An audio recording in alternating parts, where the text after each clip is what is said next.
Welcome to the Battle Buddy Podcast with Keith McKeever. Hey, welcome back to another episode of the Battle Buddy Podcast. I have our first international guest on the Battle Buddy Podcast. I've got Nicky Morris from the British Army. And Nicky, welcome to the Battle Buddy Podcast. Thanks for having me, Keith. Appreciate it, mate. Yeah, I am really looking forward to this conversation. As I was just telling you a few minutes ago, and as we talked a couple weeks ago too, what we're going to talk about today, I think, is really, really powerful stuff. I think any veteran listener can identify themselves at some point in this pyramid, all the way from mindset to fulfillment. And hopefully we'll pull out some good nuggets to get people to go from one step to the next. But before that, tell us a little bit about your story. How'd you end up in the British Army, and what'd you do, and all that stuff? How long have you got? So I was the youngest of five. I didn't have the most privileged childhood, to be honest, because my mum was fairly ill. She suffered with emphysema. She passed away when I was 12. And then after that, I developed a bit of a warped mindset. I kind of become aggressive and needed help. But I went through school, got kicked out of school at 15. They knew I was no use in school, so they kicked me out of there. And then they sent me to college. I lasted 2 years and I got kicked out of there too. And it wasn't looking great for me. I was going down a bad road, basically. So I escaped my environment by deciding to join the army. So I've done 6 years in the army. I served 1 tour of Iraq, 1 tour of Afghanistan. I've been to Kenya, done an exercise in Kenya, 2 in Canada, served 6 weeks in Canada, and then went back and served a further 3 months. And I left in 2012. I had a pretty rough transition. I actually left to become a personal trainer. Soon after, my dad had passed away to a stroke, and I was living with him at the time. I had very little money at the time, still trying to find my feet. No identity, didn't know what I wanted in life. I was just at this crossroads. And then he passed away, and I just remember thinking, this is, I'm 20, I was 24 at the time. I've lost both parents now, and it was, this is a bad deck of cards that I've been dealt. But I just remember thinking, I've got a roof over my head. That's at least I've got somewhere to live. A little bit did I know that a letter was going to come through the post a few months later to give me an eviction letter to say I had to get out of the property because it was government owned, and basically got passed from my mum down to my dad, and it can't get passed down twice in the UK. So by law, I had to get out.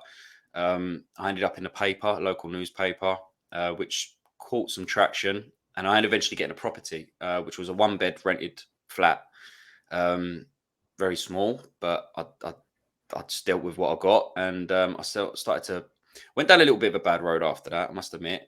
Spent a lot of time, rock and rolling on the weekend and drinking and all the rest of it. And but I just pulled myself out through self-development, really went down started this journey of self-development and just proceeded and got to become a veteran coach. And I knew this was a common theme, that veterans feel directionless, they lack identity, they're not too sure which path they want to go. And I began to realize that it really boils down to mindset, values, purpose. Structure's a big one, because we have structure when we serve, but we don't always structure our lives according to our values when we leave. So we can just feel lost. And this is why I'm doing what I'm doing now. Absolutely. I think it doesn't take very far or very long to look around in our community and see veterans that are struggling without, any kind of purpose, just spinning their tires in the mud, just hoping that they get some traction to go somewhere, without anything. But I'm curious on the personal development stuff. Was there a certain inspiration? Was there certain people that you were reading or following online that kind of helped you? So it was kind of really weird how it happened, really, because it just started off. I was searching for something and I didn't know what I was searching for, but I was kind of trying to keep my brain busy, so to speak. I was always YouTube videos, and looking into people like Bob Proctor, and he really was the one that really started to, you know, change the way I thought a little bit. And then I started to dive deeper into Dr. Joe Dispenza, read his book, like Breaking the Habit of Being Yourself. And then I started to invest in myself, such as become part of wealth building programs, mindset programs. And I followed a little bit of, well, I'll say a little bit, fairly quite a lot, Dr. John DeMartini. And I really began to realize that it's down to our values and our purpose and really our mindset. And also being around certain people, when I started to invest in myself, being around certain people I started, my perception started to alter, and I started to see how other people was living their lives. And I also then really started thinking, well, hang on a minute, if these people are really living, I know this is also like a perception of what people live like, but people are becoming successful or being happy. Why do veterans struggle so much? Because we've got everything internally to be able to succeed in life. And this is when I really started diving into it. And it's really down to purpose, values, direction, and identity. So it really does. For me, it took a big soul searching journey, really, to really discover what it is, who I was, and who I am, and what I want to do with my life. So this is what I want to pass to others. So yeah. And all those, you know, I think just center somebody on whatever path they're going in life. And I've done a lot of reading and kind of stepping back and looking at successful people. And it's interesting that it doesn't mean that they're happy, but people who are successful, they are uniquely themselves, and they make no secret about what kind of path that they're on. Mm-hmm. You know, they are themselves. They do what they do. Like Bill Gates, Warren Buffett. I mean, a lot of these guys, they've made a lot of money. They've been super successful, done a lot of things, and they are exactly, you know, and it's a common on thing their here. path.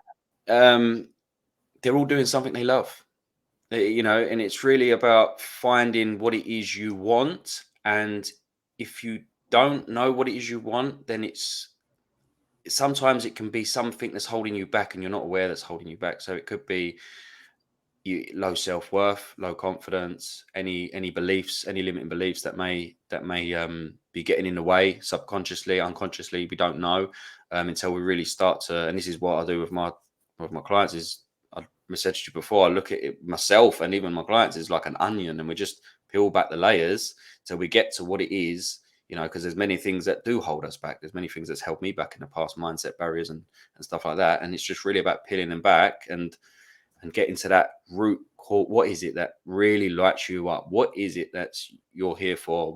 And then also discovering their values as well. So it's a good point. And, you know, I think it's probably important to realize that some of those things that hold you back are your fault or you have control over. Other things don't. I mean, you know, socioeconomic issues, you know, there's some things that are kind of out of your control that you can start to affect maybe, or you can start to kind of work around. But I think almost everything that you can at least take some steps to overcome. You're going to have bigger hurdles. Everybody's going to have different hurdles than the next person, but. And this is it. But if you haven't got an end goal, if you haven't got that picture in your mind of the longer game, if you don't govern your life, your life's going to be governed for you. And if you've got something that's in your mind's eye, that's something that's greater than yourself, something that lights you up, you ain't going to really be getting distracted by the day-to-day distractions. You essentially, okay, this is an obstacle. How do I get around it? But if you haven't got nothing, you kind of just go around in circles, you know? So it's really about having that thing that drives you forward. Yeah, going around in circles thing that's tough to watch. You know, I know I've got some people that I'm friends with, that I've been friends with for a while on Facebook. I wouldn't say I'm like close friends with them, but you start seeing trends with some people that are just spinning the tires of life. And you see their posts, woe is me, you know, why is this happening to me? And it's like, this is deja vu over and over and over again. I've seen this chapter play out in their lives multiple times over the years. They're not doing anything. Can't hold down a job. Woe is me. Relationship issues. Like, it's sometimes you're tripping over your own feet. And that was me, mate. That was me. And I really was that boiled down to childhood trauma. So I found that only really when I started to work on myself and started to learn about the brain and us as humans and stuff, and I was constantly running away from something. And it was only until I got the trauma looked at and seek professional help that, I felt okay, or I stopped running away from things. So again, run away from school, college, even your day. I'll be honest, the day I joined the army, I didn't want to be in there. I'll be honest. I didn't.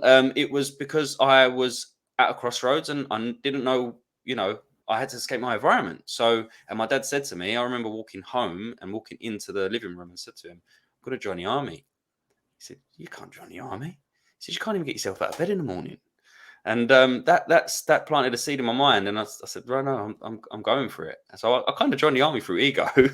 Yeah, there's nothing like somebody doubting you to plant that seed.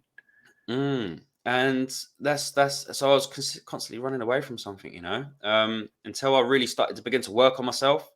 That's when it's, I stopped running away from things and I started to look forward to the future and started to really find what would light me up and make something meaningful to me. It's awesome that you found that thing. But was there a certain event that happened where that was like your brick wall in front of you on that never-ending circle that made you take a detour and get off that path? It was kind of weird how it happened. Even though I always was going on to the next thing, I'm glad it happened that way, because they were all stepping stones. Every job was a stepping stone. Every investment in myself was a stepping stone, and it's brought me to here. So it took a lot of trial, error, money, energy to get to here. But this is why I'm doing this now. So they haven't got to do the same. No veteran has got to do the same. But I'm just trying to think if there was a point. I think it was probably around about 3 years ago when I just, I was driving a crane. I was a crane operator, and I just remember saying to myself, "This is not what I want to do for the rest of my life. There must be something." And the more I started to learn about the brain, and I was like, "This really interests me, like this psychology stuff." And this is only the really beginning. Like, I'm soon to be an NLP master practitioner this year.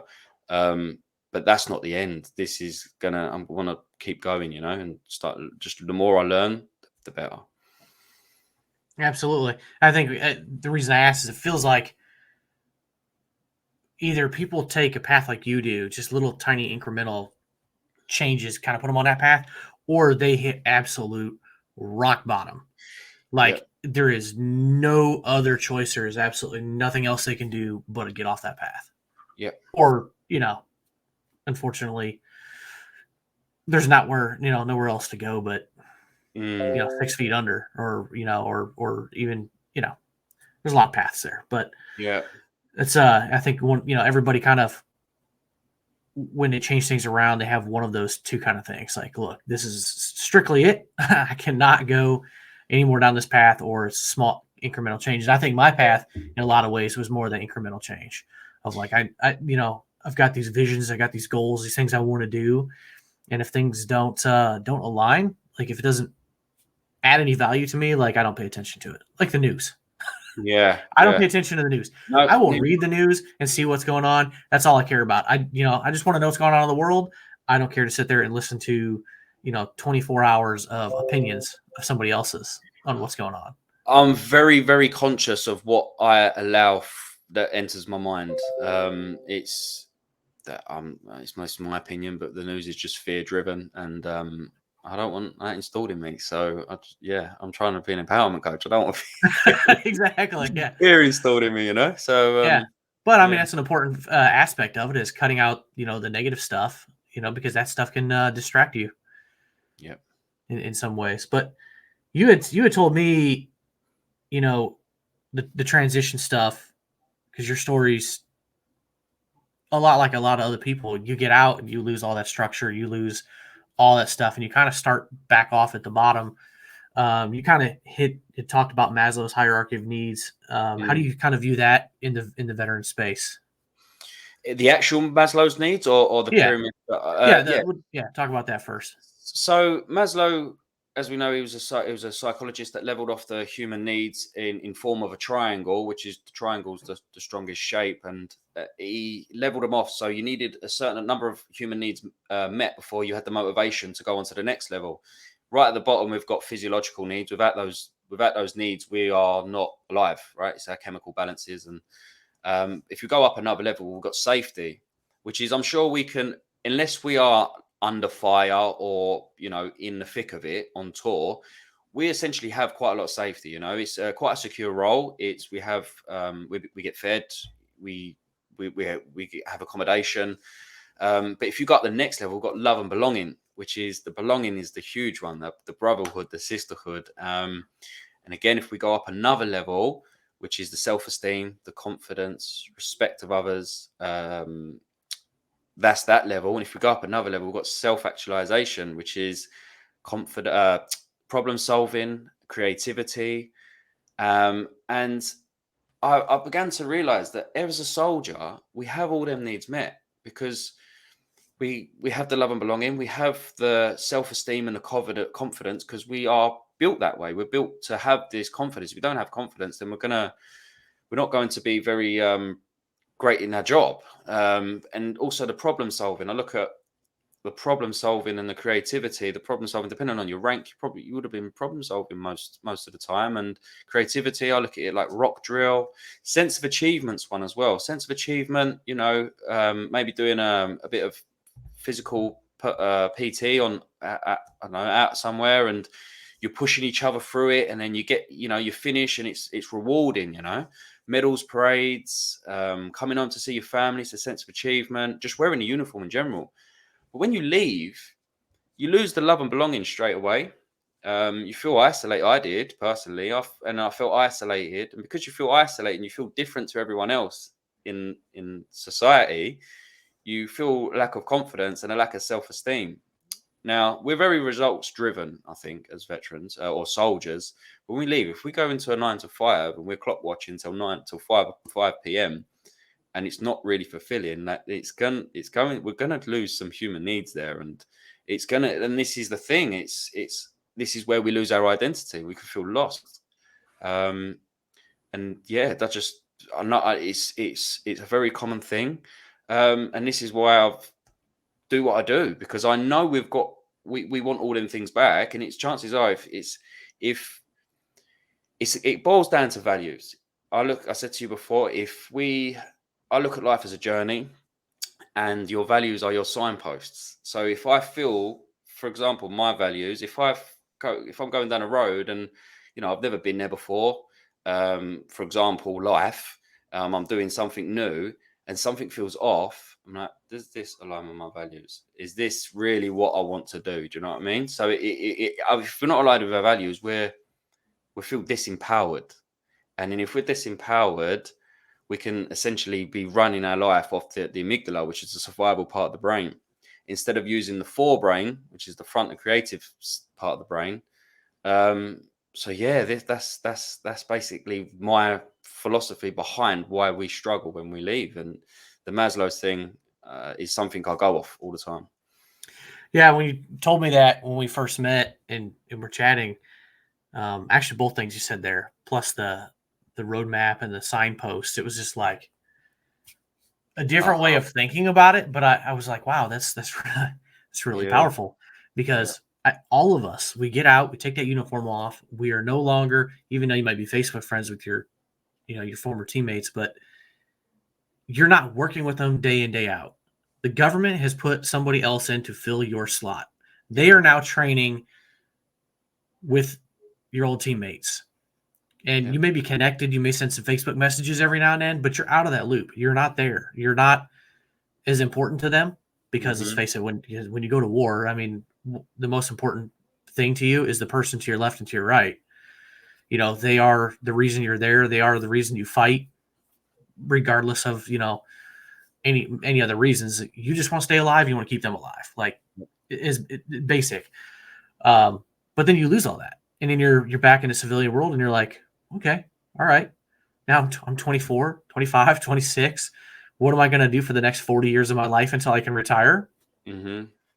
And I try to tell, veterans all the time, especially the young guys getting out, like, this is a big part of who you are or who you were. It can still be a big part of who you are, but realize that you have a whole nother career or two. You have 20, 30, 40 years left till you retire. And you only spent 5 years in, 6 years in, 10 years. You have 20. You get out at 40 years old here, retire at 20 years, at 38 years old, 40 years old, somewhere in there. You got 25 more years of work life before you retire.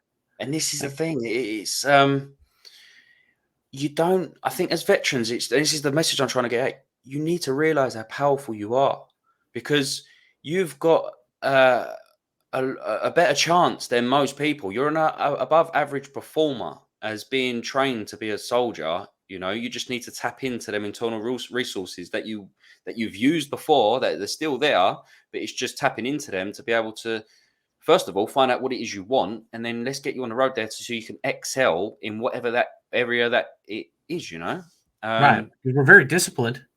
Leadership is taught from the very beginning. One way or another, you are a leader, and that just expands the higher up the ladder you go. Yep.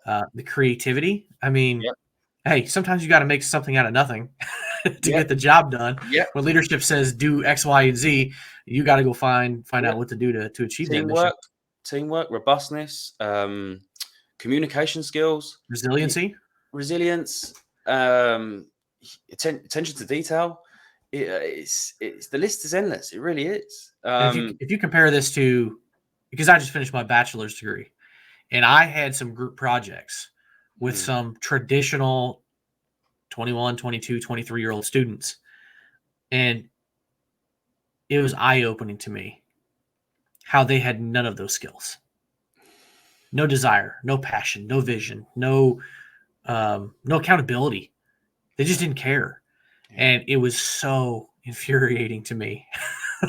I was just like, I just want, I don't know if they did. I don't know if the British Army did this, but, we'll do the knife hand, like pointing all the fingers. Like, this is like, hey, this is when shit gets serious. It was just like, sometimes I just want to do that through the computer screen of like, get your stuff taken care of. Yeah. Get in line, get on the team. Like, and it's like, they're never going to do that. And those skills, we learn those skills from a young age, and they're beat into our heads constantly every day that we serve. So the skills, I've heard a lot of people talk about that in transition. Like, don't forget your skills, like on your resume and stuff. But that's why I wanted to ask you about that, because I think that's really important to set up the rest of this conversation.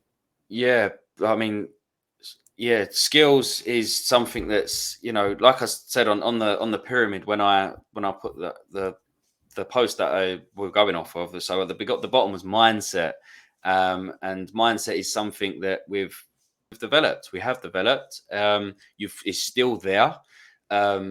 It's just a little bit directionless. The values, you're not too sure what your values are. You leave the forces.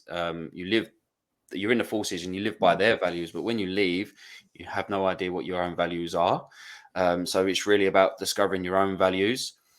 And then it's also about purpose, because if we are filling these internal voids by let's go off the Maslow's hierarchy of needs, a sense of achievement, the belonging, if we're filling all those voids, chances are, and I've done this personally, I used external things such as drink and spending too much and eating rubbish food and just going down a bad road, using external things to fill my internal needs. That's gonna fix them internal voids for a short amount of time, but it's gonna come back worth tenfold after in the long run. It's about short-term pain for long-term gain, and this is why it's really about discovering what it is you want. Once you discover what it is you want, your purpose, your passion. I'm not saying it's going to be easy, but because you've got something there that's it's a roadmap essentially. You just got to follow it, and you can use your discipline, your robustness, your persistence, your mindset to be able to achieve that, whatever it is it may be. And then there's the structure. How do you structure your life according to your values around because no chances if you are in a 9 to 5 and you are working to support your family and yourself, and you've got this end goal that's outside of the 9 to 5, you need to create structure that's going to move you forward, still keep you in a 9 to 5, but also have that work-life balance. And then once there will be a point once you get past that stage and you actually get to the thing you want, that's when you get to that level of fulfillment, because you're doing something that you love. Absolutely. The end goal for everybody. So to back this up and kind of go through each stage, how can we start to shift our mindset, to put us on that path of fulfillment? Is there any tips or tricks that you coach people For to me, kind of get them looking in that direction? for me, mindset was something I had to work on intensively. Again, I don't watch the news. I'm very conscious of what goes in my mind. Books, because it alters your perceptions. It makes you allow you to think differently, think bigger. Meditation. If meditation helps, go for it. I personally meditate because it quietens my mind. It sets me up for the day. I have a morning routine, which is I get up, I meditate, and then I'll go running. I come home and I throw myself in a freezing cold shower, and then I'm ready to work for the rest for the day. Mindset is also nutrition. What are you eating? It plays a key role in our mood. And don't be, or try not to be, I can't say don't be, but try to be quite emotionally intelligent. So the way I have a formula that is, your thoughts create your feelings create your actions, and your actions create your results. Now we can't always change our thoughts because they're like wild horses. But they just come and go as they please. So we can't really help that. But what we can do is change our emotions. So if I feel a certain way, or I feel I've had something's gone wrong and I don't feel I'm feeling a way that doesn't serve me, then I'll take action. If I wake up in a bad mood, I'll go running, I'll come back, it changes my state. So it's always about taking action to change your emotions. You might even be at work, take 10 minutes out, put your favorite song on, just something little, and just if you keep doing that, you're slowly going to start training yourself to be able to control yourself and think a different way and think better. That would say that was where I would start. That's good. I like the music one. That's something I've used. When you can be kind of self-reflective a little bit on yourself and be honest with yourself, there's certain times where I'm definitely just feeling more down or less energy, even, just not feeling 100% at it for the day, especially in these winter months where it's all gray skies and cold and, it just sucks. It's not like it's a warm, sunny day where it gives you some energy, but, sometimes just turning on some music, some different jams, or sometimes if I'm super excited and I've just got a lot of things going on and I've just got a lot of energy, put on something smooth and mellow, some classical music, some jazz, I don't know, something, if I need an energy boost, it's actually listen to a lot of Soldier Hard and some veteran rappers and listen to some of that stuff. And, that can snap you out of it, kind of course correct in the middle of the day, just a couple of songs, 10, 15 minutes. So that's a good one because I've seen that work for myself. Just slight mood altering throughout the day. So, but once somebody kind of goes from that mindset and they've got that kind of stuff taken care of, how can they take a look at their values and their morals and kind of set those as their signposts on their path? How should they go start looking at that? So it's really about, if you are feeling like you don't want to do something, then that is clearly not aligned with your values. So I ask a number of questions, and it's really about it. It's questions that start from young. What did you perceive to be missing most in your life? Because that's a number. That's what was your biggest void as a child is essentially your biggest value as an adult, believe it or not. So mine is family and my kids, because I didn't have parents when I was younger. And it's different for everyone. But I run through a 13 questions. But if I was to not know these questions, then I would look into doing a values test. That's what I would say. I wouldn't. It's tough for me to say do this and do that, but you would want to go and do a values test. Awesome. Well, if you have any ideas for some values tests, send them to me and I'll put them in the show notes. Yeah. So somebody can just go right there and get it. Because that's a see. good one. I didn't even think about that. A values test. Yeah. There's tests out there on the internet for everything. So that could be that could point somebody in the right direction. I can see that. Yeah. And it's there is a number of questions. I'll send you a link on afterwards. Yeah, that'd be awesome. So once they've gotten to that point, how do they start looking for their purpose? It's really a soul searching journey. It's again what it can boil down to: your past. What have you been through that you can look back on, that you can use? So for example, if I had never lost my house and my father soon after I left the military, I probably wouldn't be doing this now. So I've used that as an asset and really using that now. But there's going to be a difference between passion and purpose. Purpose is something that's going to, you feel like that's what you're here for, but your passion is something that's going to light you up. And yeah, that's the difference between the two. Yeah, that definitely takes some soul searching. Like I know myself, I lost my father when I was 16. And so my kids have obviously never met their grandfather on that side. Mm-hmm. And I lost both my grandfathers by the time I was 11.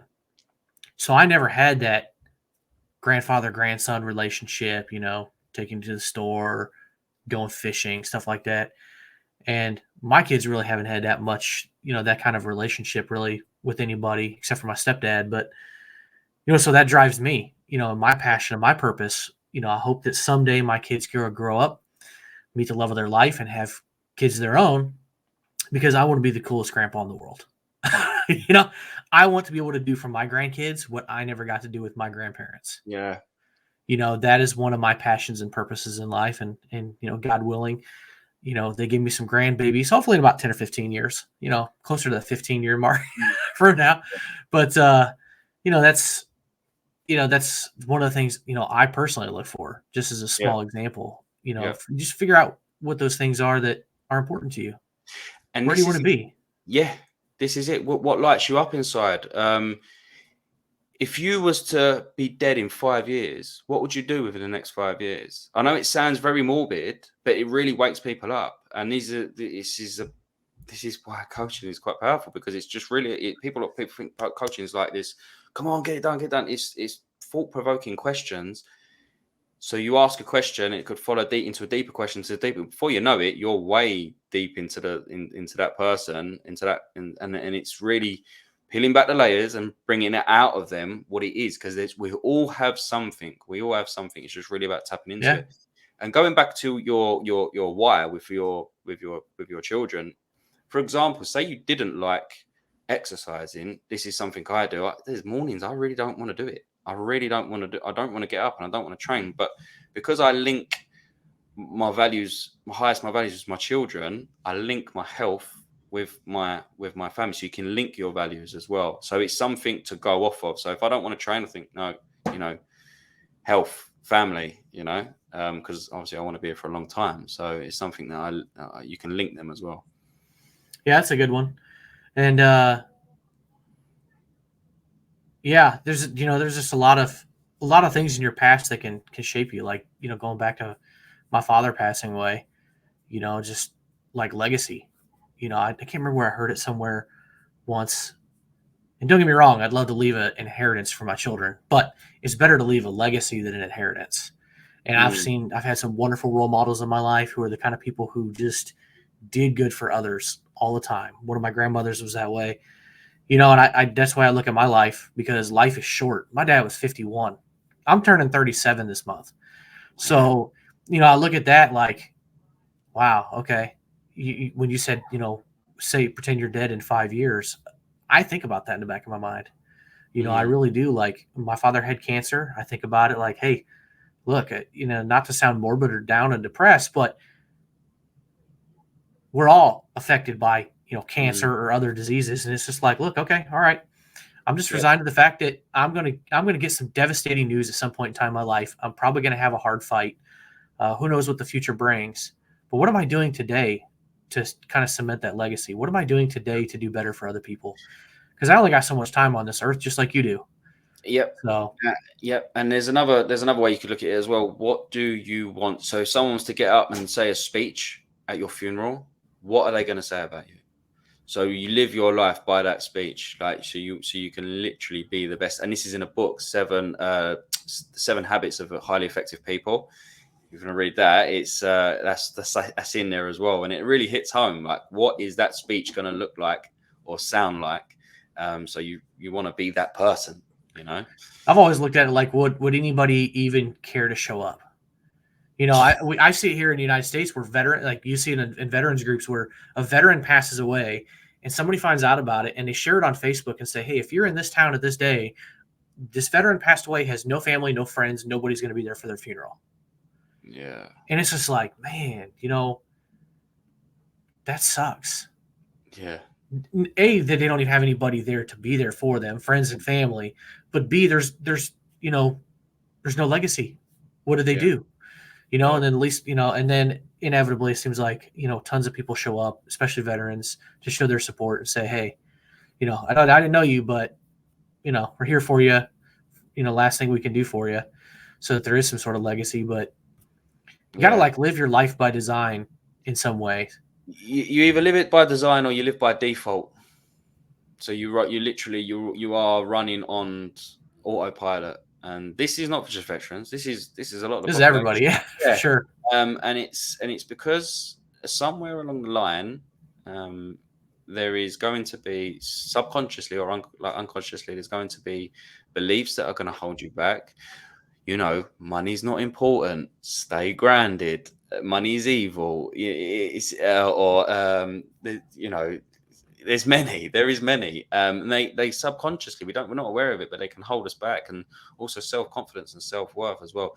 And this is something I've realized as well, is we're born into this world, and straight away we're born and we have these two people that we look up to, and they're our parents. Okay, whatever they say, whatever they do is right. No one else is right. They are right, and that's how we perceive things when we're children. And we subordinate ourselves. We put them on a pedestal and we subordinate ourselves. Then we go into school, and then we see these teachers, and they're great at what they do, and they're these top maths teachers, top English teachers, and we subordinate ourselves. And we go and join the army. We go in day one and we have our head shaved. And then, there's a guy standing there or a girl standing there with 2 or 3 straps on their chest. Straight away, we subordinate ourselves. Every time, subconsciously, we're lowering our self-worth. All right. And then when the day we leave the military, we can leave. And this is why we can effectively have low self-worth or low confidence when we leave, because it's kind of, we've always looked up to someone on a pedestal, and this is not a good way to. You should look at everyone as the same as you. We're all the same, just different skills. Boy, you have a way of just shaping some things. Wow. But we're not. We're obviously so true, though. We're not. We're not aware of that. We're not aware of it. Yeah. And it's that's why we can struggle when we leave, because it's like everything's in our hands. I'm like, where's the self-worth? Where's the confidence? Even though we do have it, because we have it as a brotherhood or a sisterhood, shall I say? I'm not just being sexist here, but yeah. And then when we find ourselves when we're on our own, it's like we're stripped away of the teamwork and all the rest of it, and it's like it's just us, and it's just our confidence and just our self-worth. And we've been subordinated all these times from birth all the way through, and then when we leave, it can have an effect. And I found this on my second job. I wouldn't even go and speak to the manager because I just felt low self-worth, even though I'd served. It didn't help. It didn't help. Yeah, I was kind of thinking about that for a second in my brain of like, yeah, so you get out and you find yourself back and struggling, and you have this limiting belief on your worthiness. Mm-hmm. And then what do you end up doing? You go get a job, and I think some people just take a job just to take a job, not realizing that where their skills and the things that they've learned give them a lot more worth, Yep. and they just take what they can get, and then it starts the cycle of just spinning. Yep. And it also, that comes down to values as well. If we value results, or we value we value results, or we have sense of achievement when we serve. We go and work in a 9 to 5. Where's the sense of achievement in that? There is none. And we're not living according to our values. There's no creativity if we go and just go and get I'm not saying everyone should be like an entrepreneur or business owner. It's really down to the person. But that's why I think most do struggle, because we value results and deadlines and getting it done, and then we can find ourselves TikToking in a job. Yeah, I think that's why a lot of I won't say a lot, but there is a good amount of veterans that end up as entrepreneurs, starting their own businesses, because they've gotten to a certain point where they're like, look, I've got these values and these skills, but the last thing I want to do is work for somebody. I want to be the person. I want to be in charge. Mm-hmm. I think once somebody gets to that point, they're obviously a little farther along on this path than some others, but there's definitely, I think, a reason for that. Yeah, They're like, look, I'm worth more than that. I can do this. They've got the confidence. They've got the vision, the plan, the purpose. Mm-hmm. Yeah, and that's and business entrepreneurship is fulfillment comes from serving others, whether it's monetized or not. It's where there's fulfillment, there's reward. So it really comes from service, I believe, serving other people, helping other people. That's where you get real fulfillment. Yeah, and Absolutely. if you've served your country and you wore the uniform, chances are you're feeling a level of fulfillment. Absolutely. So the next step is structure, and this is probably something that's surprisingly difficult for, I think, some veterans, because I've talked to some and it's like they've got no structure in their life, but they're seemingly successful. They're doing well enough, but sometimes there's no structure. They can't manage their calendar, can't manage certain things, just no structure. I'm trying to think of another word there, but there's just nothing going on. So how can somebody kind of sit down now that they're at this point and say, all right, now I got to build out this structure, and I have to be dedicated and disciplined in this, which is a skill that we all have. We've all learned in the past. So you can definitely do it. So you have developed your mindset by now. You know your values, and you've discovered your passion or purpose, and then you get to the structure point. And it's simple. You structure your life according to your values and your purpose. So it's whatever 7 areas of life. I would personally write down all 7 areas of life. So business, family, spirituality, finances. Write them down, and then list what you want to achieve within, say, 5 years. Within that time, within them 7 areas, and then you want to break it down. Each area, you want to break it down into years. Once you broke it down into years, break it down into quarters, and then into months. And if you really want to get, into really structured, you can break it down into weeks and days, even. So then, once you break it down into days, you've got them. You've now got habits that you're going to create, and once they're habits, we know that the brain is a program, 95%, and sooner or later you're going to do them things via the subconscious on autopilot. And you all know as well, if they're not according to your values, they don't serve you. So it's just really about just staying to that structure, which is what we're great at as veterans. And you all know, in terms of values as well, Keith, I'd say to anyone listening to this is reevaluate them every 3 months, because values shape your identity. And if you're forever growing, you're forever changing. And this is why I say life's a journey. The values are signposts. So you can always go back to them. You can always go back to them, reevaluate them, and then just structure your life. And if you're living your life according to them values in all them 7 areas, and you do discover your purpose or your passion, and you are serving others, you're going to feel and you're balanced. Okay, it's all about balance as well, because we've got to make sure we make time for ourselves and our family, because family goes into them 7 areas as well. Once we've got that, then you are going to feel fulfilled, because you are living a balanced life. Your finances are structured. Okay, because if your finances are not structured, which is a big one, if your finances are not structured and you're living week to week, or paycheck to paycheck, then you're essentially living in survival mode, which is, again, it's the amygdala, which is survival mode. And if that's engaged, then we can't use the forebrain, which is the creative, the bigger thinking part of the brain. So finance is a huge one. They need to be structured, and just everything needs to be structured. And it's really about just putting in the work, and it's achievable. So achievable. It definitely is. I think I had told you a few weeks ago when we talked that we're kind of looking through this stuff, and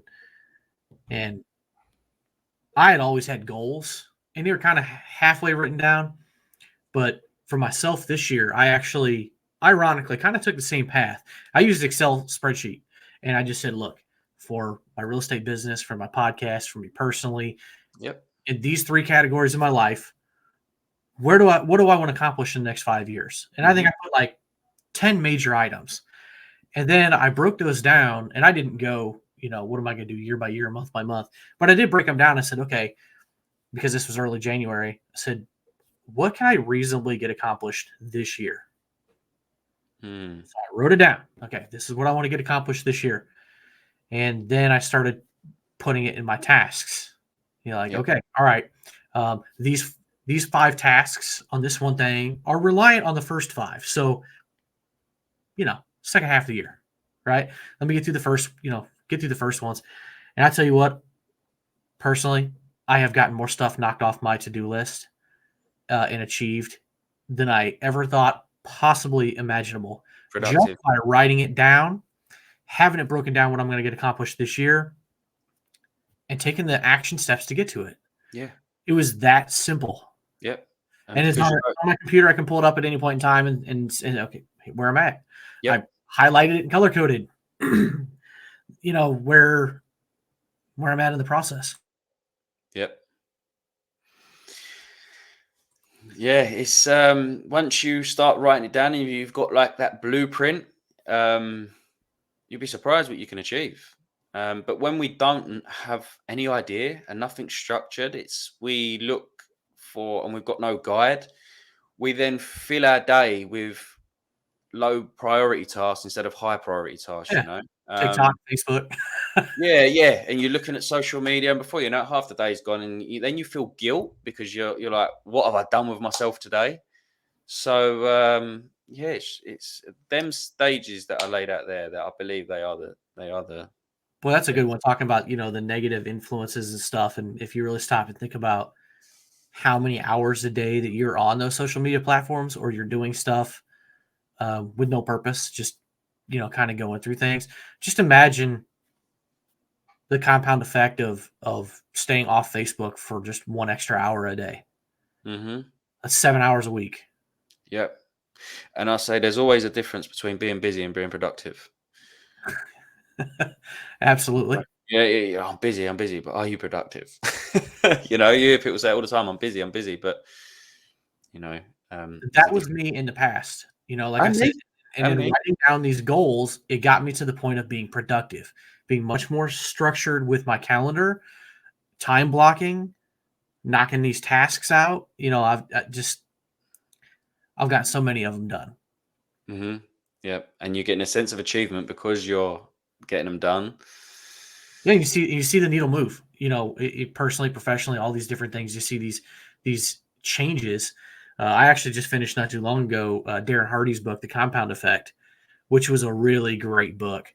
It's like just these small, just doing some action today and tomorrow and the day after and the day after that is just those little changes will make a huge compound effect over time. Yep. It's always the long game. Yep. Always. It's Always. shortcuts. My wife Yeah. and I were talking about that this morning. She's like, everybody in this society today wants this shortcut. They Yep. want this now. They want the success now. And it's like, no, you have to lay that foundation. And again, it goes back to having that bigger term goal. If you're not going to if you don't have a bigger end goal in your mind, you're going to be distracted by things day to day, because you don't have that thing. Also, we talk about instant gratification. It's getting worse. It's because we want to order something. I can order something on Amazon. It's at my door tomorrow. I want to go. I want to go and talk to someone. I've only got to pop up Zoom. I haven't got to go and see them. I want to talk to someone. I've just got to message them on Facebook. So it's not our fault. It's just the way society is going with technology, and it's that instant gratification instead of wanting to wait. But yeah, it's just the way the world's going, unfortunately. Yeah, I just had just kind of had a thought there, because you mentioned big goal, and we're talking about a pyramid and getting to the tip right here. This is almost the exact opposite. You're starting with a big goal at your purpose. Mm-hmm. What is your big purpose? And then at this stage on the structure, you're framing it out. And then fulfillment is all these different things in your life and all these successes and achievements, and it across everything once you've got everything centered. So it's kind of a reverse effect. Yep. From that stage, because that just really hit me. Like, I've always had the big vision in my mind. It wasn't until this year I started writing things down and saying, okay, well, here's my big vision. Here's what I can do in 5 years to achieve it. Here's what I'm going to do this year to work towards the 5-year plan. Mm-hmm. And then I'll reassess it. And, the 5-year plan came around for me just because of business and having been into a couple organizations where we were doing 5-year strategic plans while I was doing my strategic management capstone last year. And so it's, the universe just kind of aligned of like, okay, all right, Keith, businesses do a 5-year strategic plan, where they want to be, what their values and morals are as a company, mission statement, vision statement, all those things. And it was like, I don't even have one personally. Yeah. And I was like, that was the biggest epiphany for me. I'm like, I am failing myself.